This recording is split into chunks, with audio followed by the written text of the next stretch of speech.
This is Jennifer Banko from Friday the 13th, Part 7, Texas Chainsaw 3, Barbed Wire, and 13 Fanboy, and you're listening to the Don't Go Out There podcast.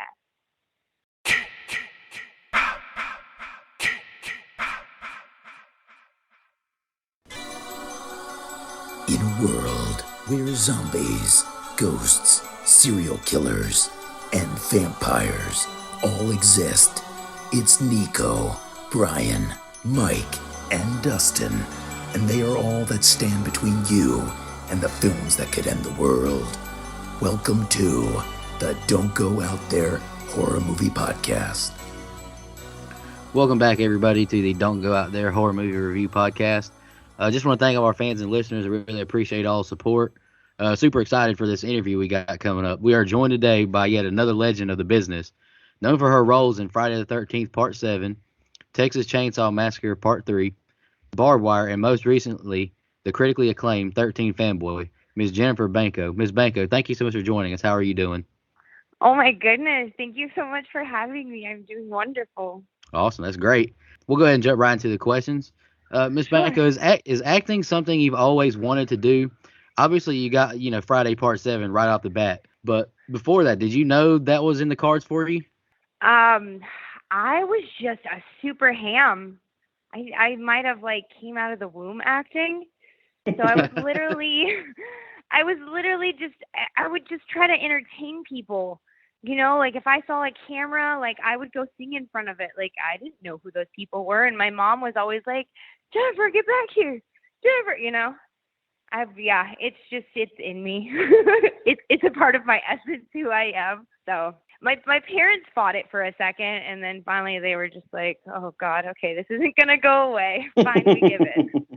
Yeah. I think my dad wanted me to be like a doctor or something. You know what I mean?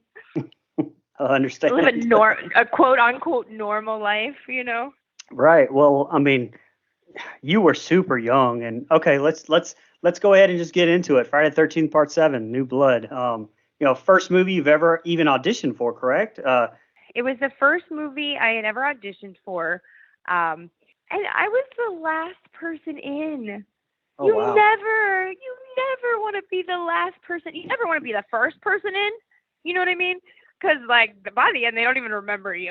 Their thinking caps aren't even on yet. Chances are they're still shuffling papers, the first person in. So you never want to be the first person in, and you never want to be the last person in because they're over it. So that was my first experience auditioning for a movie. I'm 10 years old, and I'm I'm the last person in. Wow. I just sat here for all this time. And, I'm okay, fine, whatever. So I go in the room, and I'm 10 years old, and I was just like, you know what? This is my interview. I waited all this time. I'm the last interview. What do I have to lose? And I asked them if I could have a minute. And they were like, yeah. And I turned around away from them and then just started bawling, tears flowing down my face. And then I turned back around and started the scene. So they remembered the last person in. Well, can you talk a little bit about your experience working on Friday the 13th 7? So I was really excited because I was going on location, right? And so they in my contract, they have to take me to and from set in a limousine. And I get there, I get to the airport, I'm waiting for the limousine. And up pulls a van, just a regular van, like a cargo van, with the words limousine on the side. And I was so sad. My little 10-year-old heart was broken. Later, they did have a limousine. But it was, from the minute we got there, it was just one hardship after the other. Our room that we were supposed to have at our resort our rooms weren't ready, so we had to stay in this little motel inn, whatever, that didn't have heat. Wow. So my mom is like, oh my gosh, my daughter's 10 years old. My husband is not too excited about, me having my child, do this thing anyways. we're in this rundown motel. We've got a floor heater in the bed with us. We literally, those things that catch on fire. Right. Yeah. Yes. It was so cold that we like had it on the bed, and then we had the sheet, over our head. And my mom's like, "Oh my gosh, my daughter's I'm gonna have to explain this to my husband." But then the next day, we got to our resort. It was beautiful. It was everything my 10-year-old heart could have dreamed it was. And from that moment on, it was pretty amazing. One thing I've heard you tell this story at a convention, and I would love for you to please tell our audience. But you've told a story before about on set about why you now call Kane Hodder your hero after happening. Oh, that's a good one. Okay, Yeah. okay. So the scene where the bridge collapses and I'm out in the water. They're filming me. Well, mind you, it's freezing cold outside, and the movie's like summertime, right? Right. So I'm in those little shorts, overalls, and I'm in freezing cold in a little tiny boat. I'm freezing cold water, and the director says we need to cut the tow line. We can still see it. So they're like, it's okay. They talk to my mom. Everyone's like, it's okay. We've got the divers. They've got moccasin snakes in the water, and the day before they had an alligator wrestler come get an alligator out of right where my little boat was. Wow. But everyone's like, it's okay. Let's get the shot, right? It's like super late, child labor laws, and, I can only be out there for an extra certain amount. So they just cut the tow line, and I start drifting downstream.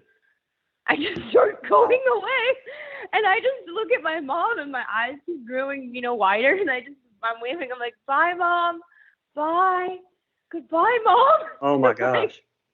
They're trying to get the divers to dive in, and the divers are like, no, like, we don't want to get in those water with those snakes. And so Kane just grabs like a big piece of wood and a long stick, and he throws it on the water, and he comes out, and he gets me out of the boat and onto the piece of wood with him. And then everybody else is just sitting there like, oh no, she's going downstream. Oh my gosh. Yeah. So Kane, my hero. I think everyone else was just in shock, Right. My hero, for sure. Yeah, one more thing, if you don't mind, about Friday the 13th Part 7. Sure. We actually had Laura Park Lincoln on the show as well. It's been a while, but obviously you didn't share screen time with her. But did you get to meet her? Did you guys have to? Did they have you mimic? So that they had you like mimic some of her traits and stuff, or anything like that along those lines? No. We got to spend some time together, and I thought it was amazing that she was an Aaron Spelling girl, like I was just like, oh my gosh, and later in life, when I ended up signing my 3-year $1 million developmental deal with Aaron Spelling, I was like, oh my gosh, it's like, everything's reflecting after like playing Lar in Friday the 13th. So I kind of like held on to like a little piece of her like my whole life, if that makes sense. Right. But I think the coolest thing, other than the fact that I thought she was so beautiful and she was so nice to me, and it was so nice of her to take that time, to introduce herself and sit and talk to me a little bit and ask me about myself. And we even had the same bottom tooth, like out of line with our other teeth. Oh, and wow. I just thought that was the coolest thing ever, right? Absolutely. So I would say that's my most vivid memory. I was 10, you know what I mean? A tooth out of line. That's what I remember most. It's funny what we remember from our childhood. Yeah. Let's talk a little bit about Texas Chainsaw Massacre 3 real quick. You made Fangoria magazine for that role. And that is like if somebody was going to ask me like what I'm most proud of, that's it. Making Fangoria magazine. I was just like, oh yeah, that's awesome. Besides, I was 12, and I'm just like, oh my God, I thought that was the most amazing thing ever. That's super cool. Can you just touch on your role in the original ending and how all of it got changed? Yeah, so in the original ending, Leatherface was supposed to get killed. I was supposed to come back as the killer in the next one, But instead of me wearing the leather face, it was supposed to be Sally, my doll. Wow. And she would be the one more responsible for the killing. Sally did it. You know what I mean? I was Right. going to blame myself. Sally was going to do the killings. And they just got so much flack for it. And then there was, a killing scene that I had, which they took out the whole, like, me fighting, with the family to let me kill this one. There was a whole scene of me fighting to please let me kill him. So they took all that out. It kept getting rated X, and they needed to get an R rating, Right. to be able to get into theaters. So I read an article years later. I didn't realize like what a big deal it was. And I read this article and I wish I would have saved it. And this lady was just ripping apart my character and how like she basically like just didn't have a conscience and like all like people really got deep with it. Wow. Yeah. Yeah. I mean, now I feel like nowadays it would be fine, Yeah, I definitely wouldn't get an X rating nowadays for. Yeah. anything like that. Yeah. It just, I think it was like a little before its time. And yeah, I mean, I was a really intense kid. So maybe if some other little kid, had done the role with like, that had more innocence left in them at 12, at 12, I had already seen a lot of life that little kids don't see. Right. So maybe they wouldn't have tapped into such the dark side of it. I don't know. Well, then it wouldn't have been as believable. So, like, this bitch is evil. I'm like, we'll just go with tween, okay? We'll just go with it was before its time. So, hey, before you get into 13 Fanboy, I mean, you've got a ton of TV credits to your name over the last 30 years. I mean, what do you find the biggest difference in shooting for TV versus shooting for movies? I mean, do you have a preference? So one of the biggest differences, okay, so like when you're filming a movie, you can relight things. You can move the camera angles. You can do things like that. You can do master shots and close-ups, and sometimes you don't even do those in the same day. But when you're doing something like a soap opera, you're doing like 6 episodes in a day. Wow. Like 6. You're doing one take. That's it. There's 3 cameras, 1 for the master shot, and then there's 2 close-up cameras. And that's it. One's move and done.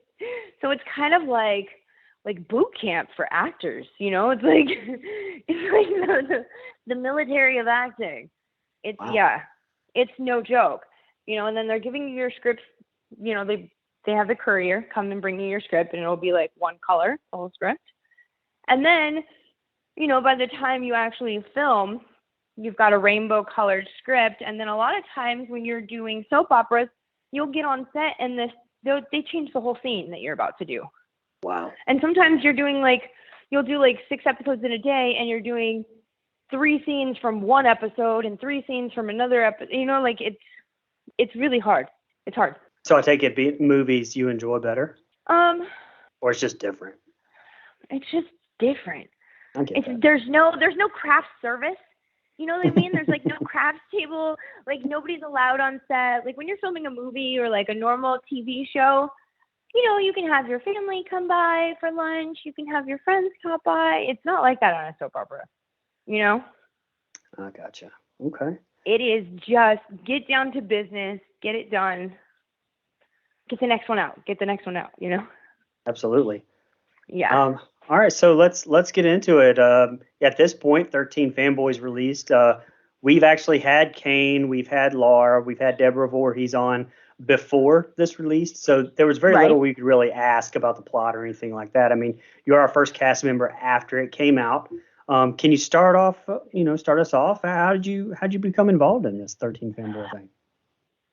So, fans started reaching out to me. Awesome. And they were like, this is happening and you need to do this. And I'm like, oh, okay.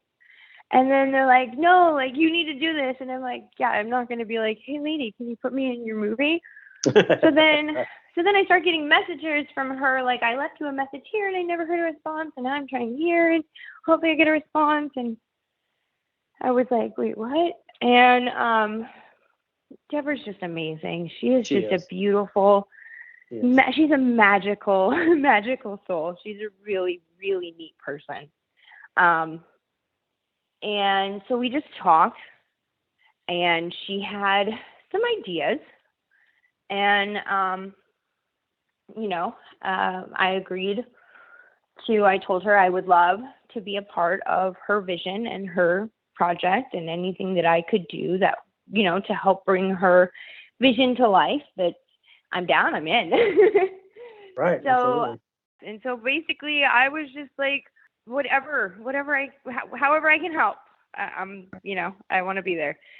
So, it's actually it was really special moment, because my dad, my papa, wasn't really allowed to be on set and stuff with me growing up for one reason or another.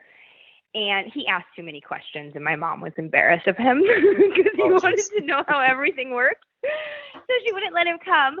So this time we shot on location in New Mexico, and my papa came with me, and he got to ask all of his questions, and I was proud of him, excited and wanting to know how things work and be a part of my day and our day. And it was super amazing to have that experience with my dad, Right, absolutely. show him my world. And, it was special for him. Like, he was just like, wow, like, you're your authentic self right now. Like, I've never seen you like this. So it was a cool experience for that as well. We didn't know, like, we didn't know what anybody's scenes were going to be like, because Deborah didn't even want us to know what was going on. Really? Wow. Yeah. So nobody was able to get a full script. So she kept it even hush hush from us, which is pretty amazing. It was just such an amazing experience. I mean, from the moment we were picked up from the airport, just laughing and having just the best time. Everybody was just so amazing. Like, my dad and I started looking at, like, properties in New Mexico, that's how wonderful and welcoming the whole thing experience really was. Oh, that's how it's supposed to be. That's what it's supposed to be about. So that's fantastic. Yeah. And then one day my dad bought pizza for the cast and crew, which was super sweet, Right. It was just one of those days. Time was getting away from everyone, So he bought pizza so everyone could kind of, like, eat on the go and continue on. And yeah, it was a really awesome experience. Well, good. That definitely sounds genuine. And, I'm speaking of genuine, I don't want to give too much away for those who have not seen the movie. But I did pretty much die laughing when Kane has his quote unquote scene, and tells you not to yell at him because he's right in front of you. That's just, okay, that's so Kane Hodder too. It just seems like. Right. So Kane just starts going off, right? Like, a lot of that stuff wasn't even in the script, right? So Kane, that part was, but Kane just kind of starts going off on his little tangent, and I'm crying for real, and I'm crying so freaking hard, okay? But I'm like, so if you watch it again, like, watch me, like, I'm like, because I'm trying to allow him to have his scene, because I'm crying the kind of tears where normally you're like, and like, that will ruin his scene. You gotta hold it in. So well, that's what I was gonna say. Like, the rest of his speech was so moving, and it felt like that was just so grounded in reality. So, like, no, it was true story, right? About his dad. And so I'm like, don't overpower his scene with your ugly cries. But Well, you didn't ruin the scene. You couldn't tell that you were that crying I was hard. holding back. No, you couldn't tell.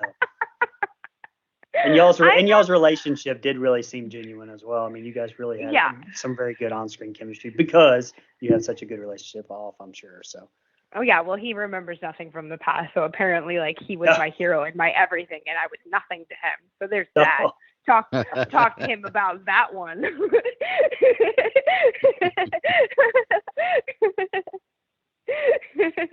He's like, I did that? Really? I'm like, yes. Oh my gosh. That's okay. Jennifer, I have a fun question for you. It's not Friday the 13th related, but Saw is my favorite horror franchise, and I've heard a rumor that it's yours as well. What's your favorite entry in the franchise and why? You know what? I don't even know which ones are which. I just like, okay, so for me, no disrespect to anybody's work or anything that I've done or anybody. But like, okay, some mask guy, like, okay, really? But some crazy ass twisted motherfucker, that I believe. You know what I mean?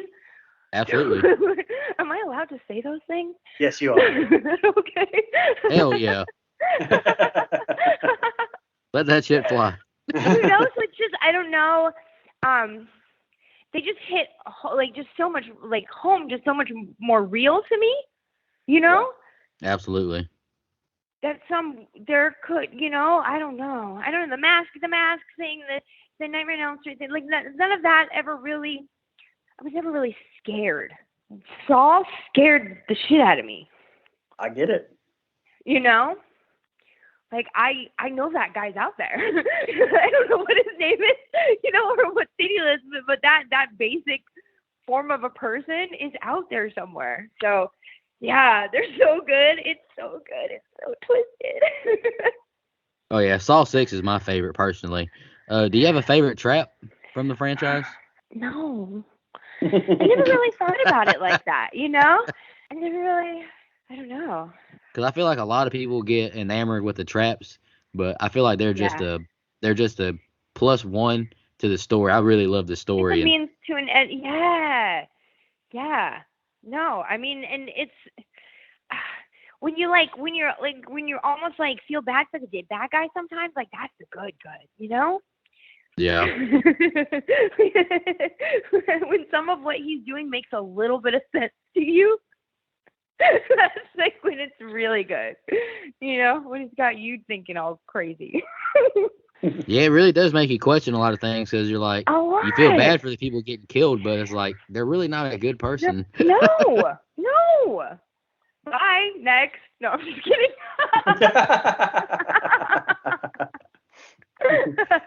Tell us how you really feel. I'm just kidding. I know. I'm like thinking to myself. I'm like, I don't have any empty properties. Don't go looking. Oh. I'm not in a basement somewhere. Just kidding. Jennifer, do you have anything coming up or anything you're working on you'd like to plug, or maybe just plug your social medias? I've booked for 2 conventions next year, but I can't talk about them because they haven't announced me yet. So I can't announce myself before they announce me. And then I've signed 3 non-disclosure letters, and I've committed to one of them. So I will be doing another movie coming up this next year. But I signed a non-disclosure, so I don't even know if I'm allowed to talk about any of it. I know that's like so I don't talk about what the script's about, but so I do have things coming up. Things are happening. So I'm part of this really big, like, beautiful community that has like allowed me into their community, and they are all very creative, artistic people. They are absolutely positively amazing. And when COVID hit, they started doing these parties in their backyard. Every other Wednesday, they were having live comedy, and every other Thursday, they were having live music. So, you know, the cops are really cool. They show up at 10. How are you guys? Okay, now you got to shut it down, you know? And so what they've done is these events have been sponsored by Dry Men Products, by Man Butter, by Honeybee Creations, by Four Sons Brewing, by Elixir, which are all part of this community. All the people that, you know, have these products are part of this community. And now they started a YouTube channel where now they're starting to upload the videos from the comedy nights and the live music nights. So if you go to YouTube and just put in the HB Patio, the HB Patio will show up, and that's what it is. And if you guys, you know, like, subscribe, I'll do all that stuff, share the videos and whatnot, and you might even see some Jenna sightings in her natural habitat. It's my happy place. It's such a beautiful thing. Like, all of these people, their purpose in life is to, you know, bring people joy and happiness, and man, it's amazing. So now you guys can be a part of it too. Absolutely. Yeah, and I just feel like you should always support your friends and support people that are doing stuff, and you know, everyone's working really hard to bring each other up. Like, it's just a beautiful community. So. Right. Well, Jennifer, thank you so much for coming on. We really appreciate it, and hopefully, you know, with some of these other projects that you can't talk about, maybe, you know, we'd love to have you back on when you can talk about them. And I'm also now a badass. I do jiu-jitsu now, by the way. I'm doing my first competition on Saturday. So if you don't hear from me after that, it means I died. Oh, no. Oh, my God. I've been doing it for a month and a half, and I'm like, YOLO. Oh, well, hell yeah. Let's go. Okay. Yeah, I'm excited. I'm super excited. All right, guys. Well, you are wonderful and patient and kind. We'll use Zoom next time. Yeah, well, I don't know. I'll just. All right, guys. All right, thank you so much. Have a beautiful, wonderful day. Thank you. Bye. And just want to remind everybody to don't go out